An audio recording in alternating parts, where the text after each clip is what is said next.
Hello dear friends, तो मैं हूं आरती। संस्कृति आईएएस यूट्यूब चैनल पे आप सभी का स्वागत है। मैं हाजिर हूं एक नए विषय को लेकर के। आज हम बात करने वाले हैं समुद्र तल के नीचे मीठे जल के स्रोत। तो कई लोग ऐसा बोलते हैं, आपको सुनाई देंगे कि पृथ्वी पर इतना सारा पानी है, फिर भी पानी की जो है दिक्कत क्यों हो रही है। इतना सारा महासागरों में पानी है, उसको जो है फिल्टर करके तकनीकी बना करके मीठा करके क्यों नहीं पी लेते हैं। तो मीठा करके उसको पीना वो बहुत महंगी तकनीकी हो जाएगी। हालांकि वैज्ञानिकों ने कुछ ऐसे जल स्रोत खोज निकाले हैं जो समुद्र के निचले नितल के नीचे पाए जाते हैं, और वो जल जो है वो मीठा है, जिसका हम उपयोग यहाँ पर कर पाएंगे। अब ये कहाँ पर हैं, कैसे कैसे निकाल सकते हैं, क्या बेनिफिट्स हैं, क्या लॉसेस यहाँ पर हो सकते हैं, नुकसान भी होते हैं हर चीज के, पर्यावरण के साथ छेड़छाड़ करेंगे। अब वो जल स्रोत जो है हजारों लाखों सालों से वहीं पर है, आपने अभी तक किसी ने नहीं छेड़ा है तो कोई समस्या नहीं आई है। कल को मशीन लाकर ड्रिल करके पानी सारा बाहर निकालो, उसके बाद परिणाम क्या होंगे इनको भी हमें सोचना पड़ेगा। तो सारी चीजें यहाँ पे वन बाय वन कवर करेंगे। तो समुद्र के नीचे जो है जो छिपा हुआ मीठा जल है, जिसको हम अपतटीय जलभृत अपतटीय जलभृत कहते हैं, उसके बारे में हम यहाँ पर बात करने वाले। तो चर्चा में क्यों है, अंतरराष्ट्रीय वैज्ञानिकों ने अमेरिका के उत्तर पूर्वी तट न्यू जर्सी के आसपास जो आप देखेंगे वहां पर जो है विशाल अपतटीय जलभृत, जिसको ऑफशोर एक्वीफायर्स के नाम से जाना जाता है, इनका पता लगाया। ये वही है जो समुद्र के जो है तल से नीचे जो है कई चट्टानों पर होते हैं, और वहां पर पानी भरा होता है। जैसे आपने जो है चट्टानों में गैस जो है क्या कहते हैं, गैस जो है कैप्चर रहती है, कहीं पर जो है पेट्रोलियम कैप्चर रहता है, वैसे ही जो है कई जगहों पर ऐसा है कि पानी भरा हुआ है और ये पानी मीठा है। ठीक है, बस इंपॉर्टेंट यही है। तो समुद्र तल से 1289 फीट नीचे लगभग 50,000 लीटर मीठा पानी एकत्र किया गया। अब ये हाल फिलहाल में जो शोध किया गया है, इन्होंने जो निकाला उसके बारे में हम बात कर रहे हैं। और इनका अनुमान है कि यहाँ पर इतना पानी मौजूद है कि न्यूयॉर्क जैसे महाशहर जो महानगर है, उसको हम आने वाले 800 वर्षों तक जो है जल की आपूर्ति कर सकते हैं। इतना सारा पानी यहाँ पर अवेलेबल है। इन्वायरमेंटल रिसर्च लेटर्स 2021 के अनुसार समुद्र तल के नीचे लगभग 10 लाख क्यूबिक किलोमीटर मीठा पानी है। मतलब जितना हम ग्राउंड वाटर देखते हैं, जो हमारे पास पीने वाला पानी, उसका लगभग जो है 10% आपको वहां पर मिल जाएगा। बाकी चीजें हम आगे पढ़ेंगे, पहले हम बात कर लेते हैं संस्कृति आईएएस के हिंदी दिवस ऑफर के बारे में, जो 10 सितंबर से स्टार्ट हुआ है, 15 तक रहने वाला है। यूपीपीएससी और यूपीएससी फाउंडेशन के जो इंटीग्रेटेड कोर्सेज हैं, यहाँ पर आपको अमूमन 50 से 60% का डिस्काउंट मिलता था, लेकिन हिंदी दिवस के उपलक्ष्य में आपको 10% का एक्स्ट्रा डिस्काउंट दिया जा रहा है। तो जो हमारा इंटीग्रेटेड बैच है दोनों जो है एग्जाम्स के लिए, वो आपको आफ्टर डिस्काउंट 27,000 में मिलेगा। Pre plus mains complete preparation कराएंगे इसमें। यूपीपीएससी का एक फाउंडेशन कोर्स भी अवेलेबल है, जीएस प्लस सीसेट का कंप्लीट यहाँ पर 22,500 में है। बाकी एक प्रीलिम्स का टारगेट बैच भी है जो 2025 में आपका एग्जाम होने वाला है यूपीपीसीएस का, उसके लिए 13,500 रुपए में। नंबर है 9555124124, या फिर आप विजिट कर सकते हो sanskritIAS.com की वेबसाइट पर। आते हैं वापस, तो ये सारी वाटर टेबल्स वगैरह बनाई गई हैं। मैं इसको समझाती हूँ आगे कैसे क्या होता है यहाँ पर। तो चट्टानें होती हैं, तलछटी होती हैं, इनके क्या होता है, नीचे जो पानी जो है इकट्ठा रिस रिस करके जो है पानी इकट्ठा होता रहता है। ये जमीन के नीचे के जलभृत जैसे ही है, जैसे ऊपर पानी इकट्ठा होता है ना, वैसे ही नीचे यहाँ पर पानी इकट्ठा है, बस ये समुद्र तल के नीचे पाए जाते हैं। ठीक है, ये तट से 90 किलोमीटर तक फैले होते हैं। मतलब जो है समुद्र तट यहाँ पर है, तो लगभग आप मान के चलिए कि यहाँ 90 किलोमीटर के आसपास का इलाका है जो है, यहाँ पर नीचे आपको जो है ये ऑफशोर्स मिल जाएंगे। ठीक है, अधिकतर जो है कहाँ कौन से इलाकों में मिलेंगे, ऐसा नहीं कि जितने भी महासागरीय तट हैं वहाँ हर जगह मिलेंगे, नहीं। जो सेडिमेंट्री बेसिन्स हैं और जो सैंडस्टोन और जो है पोरस रॉक्स हैं, वहाँ पर आपको देखने को मिलेंगे। ऐसी जगह ही मिलेंगे जहाँ पानी के छनने की संभावना हो। अब ऐसी रॉक हो कि पानी क्या कुछ भी नहीं पार कर पाए, तो वहाँ पर पॉसिबिलिटी जीरो है। खोज और इतिहास के बारे में बात करें तो लगभग आज से 50 साल पहले अमेरिकी सरकारी जहाज ने जो है पहली बार बताया था ड्रिलिंग के दौरान कि भाई समुद्र के नीचे भी मीठा पानी है। हाल ही में वैज्ञानिकों ने सर्वे कर ही लिया, और उसमें जो है इलेक्ट्रोमैग्नेटिक इमेजिंग और जो है सेस्मिक सर्वे के माध्यम से ये जानकारी जो है प्रकाशित की गई है। ये दुनिया का, जो अभी हमने बताया ना कि इन्होंने पानी निकाला है 50,000 मीट्रिक टन लगभग, तो दुनिया का पहला जो है व्यवस्थित सर्वे था, जो कि यहाँ पर करके पूरा जो है एक व्यवस्थित तरीके से प्रस्तुत किया गया, और पानी उन्होंने बाहर भी निकाला है। अब मीठा पानी यहाँ पर कैसे पहुँचता है, तो बहुत सारे अलग-अलग प्रकार के यहाँ पर जो है विचार प्रस्तुत किए गए हैं। कुछ का मानना है कि कम समुद्र स्तर के दौरान वर्षा का जो पानी है, ज़मीन में रिसकर नीचे चला गया होगा।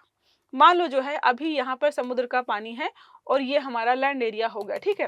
तो हो सकता है कि 50 या 150 साल, 200 या 1000 साल पहले ये जो लैंड का एरिया है वो यहाँ तक था, और जो आज हमें समुद्र यहाँ पर दिख रहा है, कल यहाँ पर समुद्र रहा होगा पुराने समय में। तो जो बारिश का पानी, जो ग्राउंड वाटर होता है, यहाँ पर जो है इकट्ठा हो गया होगा, और अब जो है जल स्तर जो है महासागरों का लगातार बढ़ ही रहा है, तो महासागर शिफ्ट होकर यहाँ पर आ गए हैं। तो इसलिए हमने बोला कि तटों से लगभग जो है 90 किलोमीटर के दायरे में आपको जो है इस प्रकार की चीजें देखने को मिलेंगे। दूसरा यहाँ पर है बर्फ की मोटी परतें, पानी को जो है छिद्रयुक्त चट्टानों में जो है धकेल दिया होगा इन्होंने। इसके अलावा तटीय जल भ्रतों से वर्षा का पानी जो है समुद्र की ओर प्रवाहित हुआ होगा। ये सारे सिद्धांत यहाँ पर दिए गए हैं कि आखिरकार पानी यहाँ पर कैसे आया होगा। अब हम बात करते हैं महत्व क्या है इसका। तो संयुक्त राष्ट्र ने यहाँ पर बताया था 2023 में कि 2030 तक ऐसा हो जाएगा कि जितना भी पानी है, मीठा पानी जो है, इसकी आपूर्ति मतलब जो हम सप्लाई करते हैं उससे ज़्यादा डिमांड बढ़ जाएगी, कितनी, 40% तक, जिसकी वजह से जो है लोगों को पानी की कमी होगी। कारण यहाँ पर क्या है, जलवायु परिवर्तन, सूखा, वर्षा पैटर्न, इन सब में बदलाव होता जा रहा है, जिसकी वजह से आने वाले समय में पानी को लेकर किल्लत हो जाएगी। नया स्रोत यहाँ पर ये दिखा रहा है कि चलो ठीक है, हाँ, अगर हम महासागरों का पानी इस्तेमाल नहीं कर सकते हैं क्योंकि तकनीकी बहुत महंगी होती है, तो एटलीस्ट हम क्या कर पाएंगे, पृथ्वी पर अभी भी जो छुपे हुए जल के स्रोत हैं उनका इस्तेमाल करके अपना जीवन बचा सकते हैं। अब बात करते हैं डिसैलिनेशन के बारे में। यहाँ पर पूरक क्या हो सकता है, तो समुद्र का खारा पानी मीठा करना। जो आम लोगों का मन करता है कि भाई इतना सारा पानी है समुद्र में, जो है महासागर भरे पड़े हुए हैं पानी से, उसका इस्तेमाल क्यों नहीं कर लेते हैं। देखो, खारा पानी पीने से हमें पता है प्यास और लगती है, इसलिए डायरेक्टली उसका पानी का इस्तेमाल हम नहीं कर सकते हैं। हाँ, लेकिन कोई तकनीकी अगर विकसित कर लेते हैं कि उसको हम मीठा कर लेंगे, तकनीकी आखिरकार तकनीकी अभी हमारे पास है, लेकिन वो बहुत ज़्यादा महंगी है, बिलियंस मिलियंस डॉलर लगते हैं उसको करने में। इसलिए जो है देश इस प्रकार की चीज़ों को अपना नहीं रहे। और सारे देश ऐसे भी नहीं है कि समुद्र से घिरे हुए हैं, कुछ लैंड लॉक्ड भी हैं, समुद्र से बहुत दूर भी है, वो क्या करेंगे, ये जो है यहाँ पर सोचने वाली बात है। भारत का परिप्रेक्ष्य अगर देखें, यहाँ पर जो है नीति आयोग ने 2023 में रिपोर्ट जारी की थी, बताया था कि भारत की 60% आबादी ऐसी है जो कि जल की मतलब जल की समस्याओं को झेल रही है, जिसमें से सबसे 21 बड़े बड़े शहर सम्मिलित हैं। संभावित क्षेत्र जहाँ पर हमें ये चीजें देखने को मिल सकती हैं, ये जल के स्रोत, तो गुजरात तट, जहां पर तट है वहीं पर मिलेगा, बंगाल डेल्टा, अंडमान निकोबार। अब भारत का शोध, तो भारत के क्या कोई इंस्टीट्यूट, क्या कोई ग्रुप कुछ भी यहाँ पर शोध कर रहा है इस क्षेत्र में, तो हाँ, पहला है NIO, national institute of oceanography, दूसरा है NIOT, national institute of ocean technology, इस क्षेत्र में लगातार काम कर रहे हैं। डीप ओशन मिशन में सी बेड जो है मैपिंग वगैरह यहाँ पर की जा रही है, ताकि हमारे पास भी सही जानकारी इसकी रहे। चुनौतियां और जोखिम क्या है, आर्थिक लागत, जो हाल फिलहाल में ड्रिलिंग करके पानी को बाहर निकाला गया है, उसकी जो कीमत थी 25 मिलियन यूएसडी डॉलर्स लगे हैं। इतना पैसा पानी के लिए लगाना थोड़ा सा टफ लगता है। तकनीकी कठिनाई भी है यहाँ पर कि समुद्र तल से पानी निकालना जटिल है, खारे और मीठे पानी का मिश्रण हो जाएगा, तो पता चला कि मीठा पानी निकाल रहे थे, कुछ गड़बड़ हो गया, तो समुद्र का पानी जाकर के मीठे पानी में मिल गया, तो सारा मामला वहीं पर खराब हो जाएगा। फिर हमारा पर्यावरणीय प्रभावों को लेकर भी सोचना पड़ेगा। अधिक दोहन से हो सकता है कि सलाइन जो है इंट्रूशन हो जाए, खारे पानी का प्रवेश जो हो सकता है वहां पर, और जो है जो जमीन है, जो भी चीजें हैं वो धंस जाएंगी। समुद्र का पारिस्थितिकी तंत्र जो है गड़बड़ हो सकता है। इतना सारा मीठा जल जब जो है नॉर्मल समुद्र के जल में जो है मिलेगा, तो उसका पीएच बैलेंस बिगड़ेगा, उसकी जो लवणता है वो भी डिस्टर्ब हो जाएगी। और हमें पता है जो महासागरीय जलधाराएं हैं वो लवणता पर भी निर्भर करती हैं, टेम्परेचर पर भी निर्भर करती हैं। और जो पानी जो है अंडर मतलब समुद्र तल से नीचे है, उसका तापमान कम है, ज़्यादा है, हमें नहीं पता है, तो बहुत सारे परिणाम यहाँ पर हो सकते हैं। कानूनी पहलुओं के बारे में बात करें तो अनक्लॉज 1982 के तहत अनुसार जो है 200 नॉटिकल माइल्स तक ही तटीय राज्यों को अधिकार होता है कि उसके रिसोर्सेज को आप इस्तेमाल करिए। तो क्या हमारे अधिकारों में ये आता है? सवाल ये है कि क्या जलभृत को जो है हम नेचुरल रिसोर्स मान सकते हैं? इसको लेकर जो है अंतर्राष्ट्रीय स्तर पर अभी भी बात चल रहा है। संभावित उपयोग क्या है? तो हाँ, अगर ऐसा होता है कि कल को बहुत ज़्यादा समस्या हो जाए, तकनीकी हमारे पास है ही, तो आपातकालीन स्थिति में हम इसका उपयोग कर सकते हैं। शहरी आपूर्ति अगर लगे कि भाई शहर सूखे जा रहे हैं, पानी पीने का उनके पास है ही नहीं विकल्प, वो सूख के मर जाएँगे या खत्म हो जाएँगे, तो उनके लिए इस्तेमाल कर सकते हैं। भविष्य की सुरक्षा के लिए तो अभी तो इतना इतना क्राइसिस नहीं आया है पानी का कि मर जाएँगे लोग या बिल्कुल ही मर रहे हैं। तो हमें अभी उनको अनटच्ड रहने देना चाहिए। अगर भविष्य में 50, 100, 150 साल, 200 साल बाद ऐसा लगता है कि पानी बहुत ज़्यादा कम हो गया है, अब कोई और विकल्प नहीं बचा है, तो हम इन इस जल स्रोत का इस्तेमाल कर सकते हैं। ओके।